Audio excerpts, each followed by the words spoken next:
Voilà, alors jusqu'à présent, on a vu le premier couplet. Aujourd'hui, on va apprendre le deuxième couplet. Alors ça va aller assez vite parce que c'est très similaire au premier couplet, du fait qu'on va garder la même mélodie avec la main droite et avec la main gauche, on va jouer la même progression d'accords. Alors au niveau de la main droite, les seules différences qu'on va trouver, c'est le rythme sur le tout premier motif et les notes du dernier motif. Au niveau de la main gauche, dans le premier couplet, on jouait les accords au milieu du clavier. Ici, on va jouer tout une octave plus basse. Et on va également utiliser un rythme légèrement plus sophistiqué. Alors, je reviens sur la main droite. Je vous avais dit que c'était la même mélodie. Il y a juste le rythme qui change sur le tout premier motif. Par exemple, dans le premier couplet, ça démarrait comme ceci.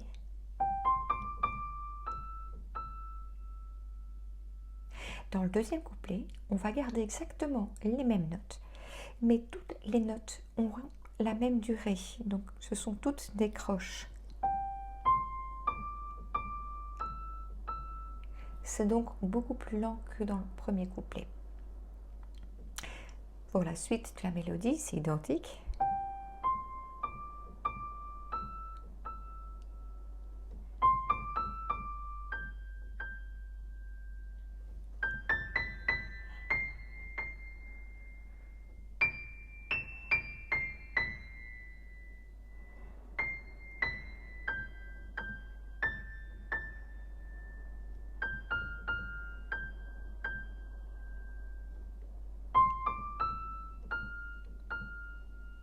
Voilà, ici on arrive à la fin du couplet. Pour notre premier couplet, la fin c'était Sol, Fa, Mi, Ré. Donc on ne va pas jouer ces notes-là, mais ici on va faire La, Do, Si, Do.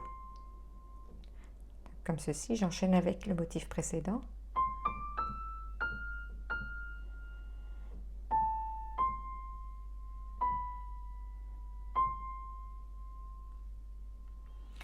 Donc voilà pour la main droite.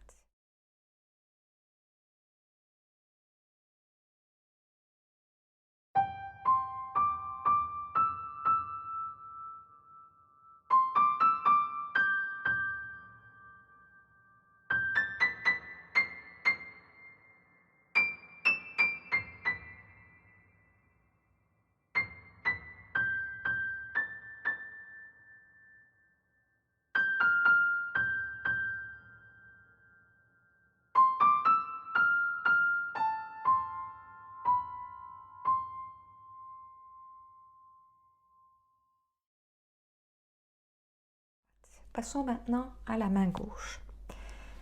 Dans le premier couplet, je vous avais dit, donc la progression d'accords se jouait au milieu du clavier. Maintenant, on va jouer une octave plus basse.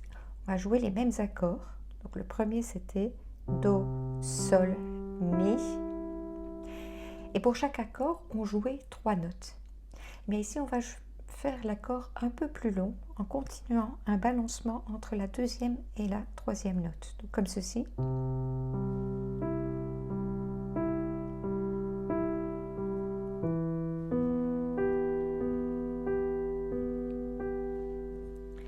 Et de la même façon pour le reste du morceau, enfin le reste du couplet.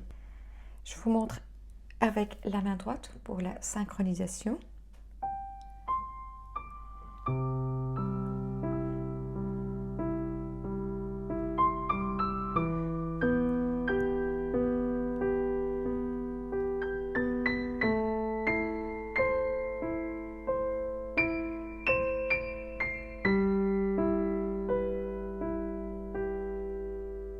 Alors ici, vous avez certainement noté une petite différence.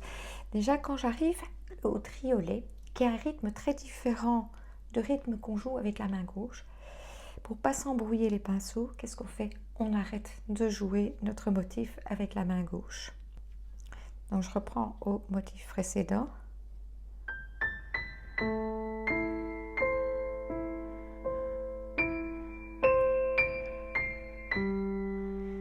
Donc au moment où je fais le triolet, je ne joue plus de notes avec la main gauche. Et quand je retombe sur le si, là je peux continuer à faire ma main gauche. Pour ce passage-ci, au lieu de continuer à faire un balancement entre le mi et le si, je fais une fois le si et puis une fois le sol, comme ceci. Donc si.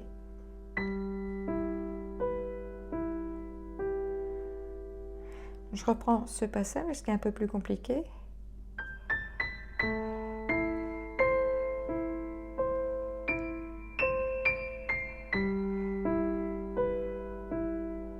Ensuite, on continue.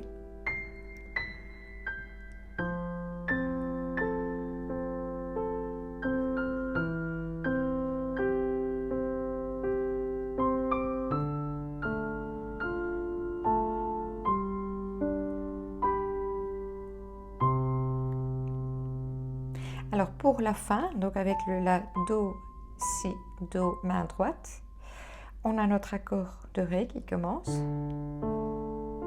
Donc ré, la, fa.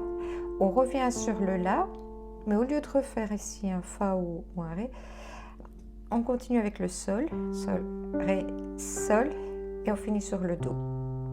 Donc au niveau de la main gauche, c'est ré, la, fa, la, sol, ré, sol, do.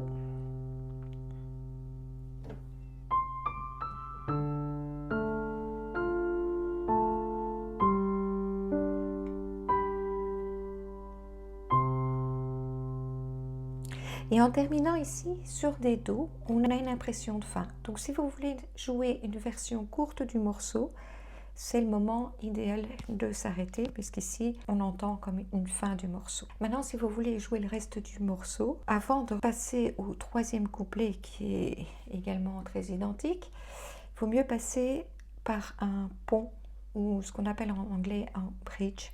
C'est d'ailleurs ce que Yeruma a fait avant de reprendre le couplet. Donc ça casse un peu la monotonie, enfin l'enchaînement, pour avoir quelque chose de moins répétitif.